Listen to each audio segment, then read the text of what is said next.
మా ముత్తాతో మా నాయన గొర్రెలు కాసి ఉండొచ్చు. నా కులం యాదవ కులం కాబట్టి నేను సిగ్గుపడను. కానీ మా నాయన నన్ను చదివించి నేను కాయకపోయినా వాళ్ళ కష్టంతో ఈరోజు నేను చదువుకొని డాక్టర్నైనా.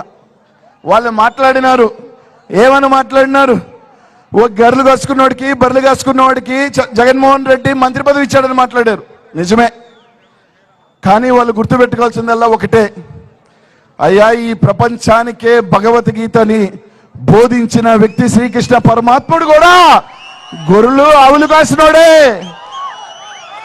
యేసు ప్రభు కూడా గొర్రెల చావుల్లో పుట్టినవాడేనయ్యా.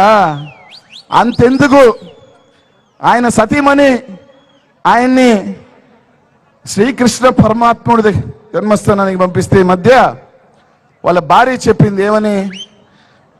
2% మా ఆస్తి విలువ 400 కోట్లు అని చెప్పింది. అంటే 100% ఆస్తి విలువ ఎంతంటే 20,000 కోట్లు.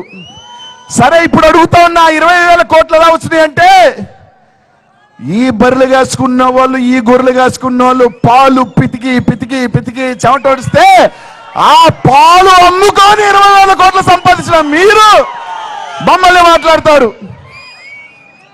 కాబట్టి గుండెల్లో పెట్టుకొని చూసుకునే వ్యక్తి కావాలా, లేకపోతే గుమ్మం బయట నిలబెట్టే వ్యక్తి కావాలా అన్న ఆలోచన మాత్రం చేయండి. ఒక ఊరిలో ఇద్దరు బాగుండాలంటే బాబు కావాలి, కానీ ఆ ఊరంతా బాగుండాలంటే జగన్ కావాలి.